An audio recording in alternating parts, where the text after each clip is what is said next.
People have a desire to know things that they really shouldn't know.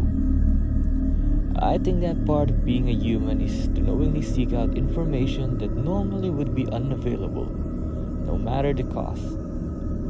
I don't condemn or condone this behavior. I'm merely here to explain how someone possessing sufficient determination and courage, or maybe stupidity, might come by some of this information. Specifically, how someone might learn everything they need to know about their future. It won't be easy for you. Fair warning. The future is a complicated matter, so you won't find what you're looking for on any street corner. But if you follow these instructions, you just might be able to find out what you need to know without any serious consequences. The first matter of importance is the time of month. There needs to be no moon in the sky on the night that you seek your answers. But the weather is unimportant. Cloudy skies obscuring the moon will not do. Don't start looking for loopholes already. It must be a new moon for you to find the object. You will need to go to an abandoned building, one much bigger than a house.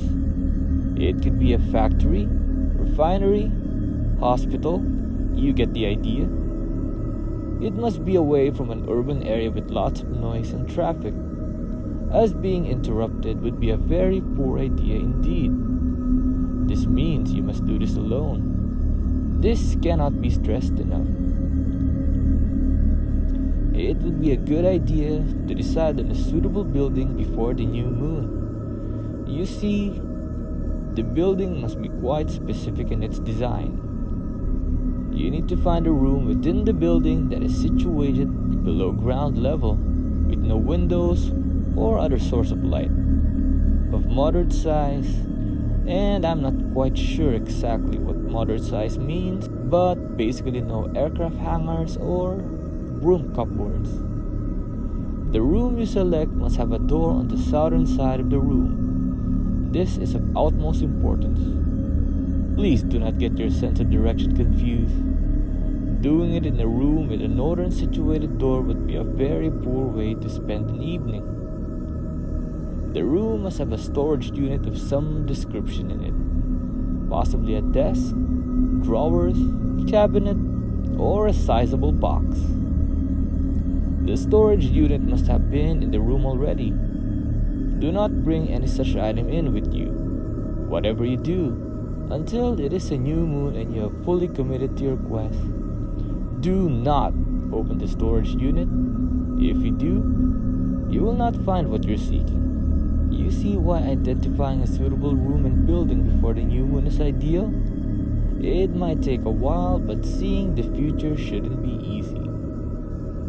When you go back on the new moon, you must be prepared to enter the room completely naked. That means no wristwatches, nothing, not even a necklace. Try to remember where the storage unit is within the room, and practice gauging the time with no phone or watch. The task will only be able to be completed between around 2 a.m. until 3 a.m. Opening the drawer or unit before 2 a.m. will simply result in failure.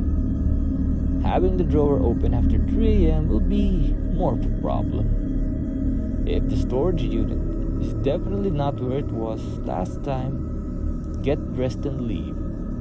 Never try again and you'll be happier for it. If the unit is where you remember, you're ready to go.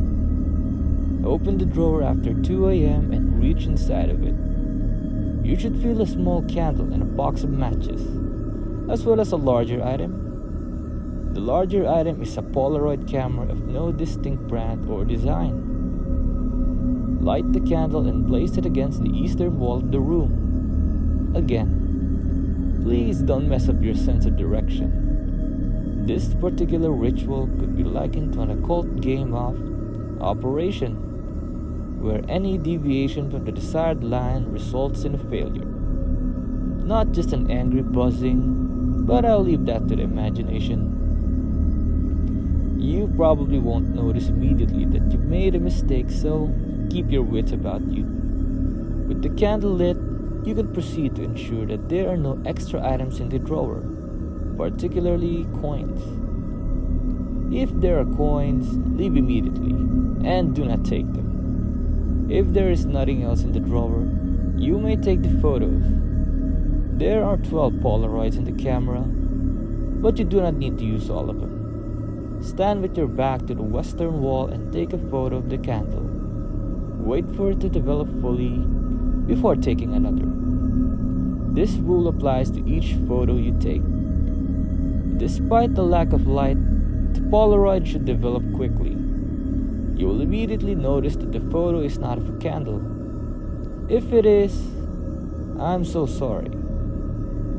It will be a photo of you, but a reasonable distance into the future.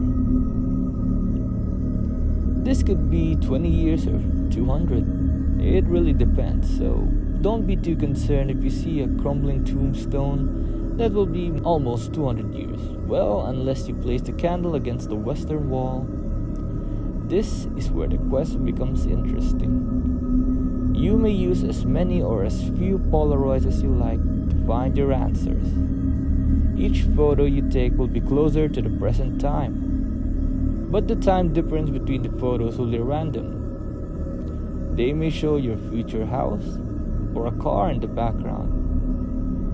They may show your future wife or even children. The most important thing is to keep count. You do not want to use the last Polaroid, no matter what. Trust me, there are many ways to grant eternal suffering from this quest, but by far the worst is using the last Polaroid. Using the last Polaroid will invite an entity into the world that is as old as time. It may not kill you immediately. In fact, it may never lay a hand on you. It will, however, ensure that the most horrific suffering you can imagine, well, that could mean watching everyone you love flayed alive every day for all existence. Maybe it will possess you and let you watch it do horrible things. This is not an entity that you want to have a cup of tea and biscuits with. With that in mind, most people use 5 or 6. Get a few answers and leave. The daring ones use 11. I appreciate the bravery and concentration. Care should be taken to look at each photo carefully. If there are any obscure shapes hiding in the background, I believe it's time to conclude your quest. Well, you can stay if you want, but don't blame me. If each photo is of the same tombstone, it may not be worth continuing until you can see the inscribed date. Wouldn't want it to be too soon, particularly if you're not 100% confident of all the previous steps being completed correctly, or if you use less than 11 Polaroids and the photos are all devoid of peculiar shapes. Good on you. That means you're done now.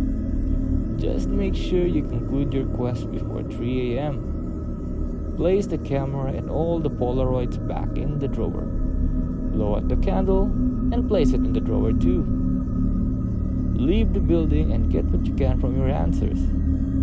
But don't ever try this procedure again. I hope you got what you desired. If you used 11 Polaroids, I have an apology to make. I did say there were 12. I think I put one less in this time.